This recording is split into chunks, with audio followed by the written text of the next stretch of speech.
वळूयात पुढल्या बातमीकडे। राष्ट्रवादी बाह्य शक्तींकडून अडचणी निर्माण केल्या जात आहेत। खासदार संजय राऊतांनी थेट भाजपकडे बोट दाखवलंय।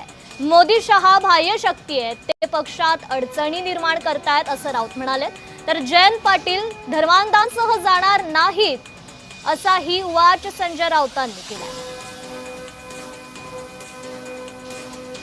माननीय शरद पवार साहेब महाविकास आघाडीतले महत्त्वाचे नेते आहेत आणि त्यांच्या पक्षातल्या अडचणी दूर करायला ते समर्थ आहेत, एवढंच मी सांगतो। अडचणी या निर्माण केल्या जात आहेत बाह्य शक्तींकडून।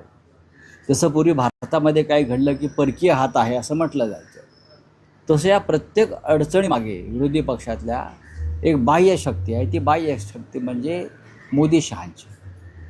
त्यांना कोणीही या देशातल्या प्रादेशिक पक्षामध्ये स्थैर्य यावं, नीट काम व्हावं, विरोधी पक्षाची भूमिका नीट बजावावी असं त्यांना वाटत नाही।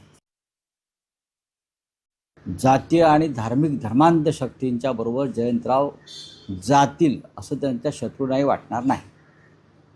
आणि जयंतराव पाटलांकडे जी क्षमता आहे कामाची, ते आता जे कोणी आहेत विधिमंडळात त्यांच्यापेक्षा खूप उच्च क्षमता।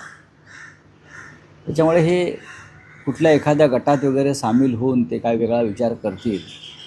आणि आता आर पाटलांचे चिरंजीव आहेत, स्वतः रोहित पवार आहेत,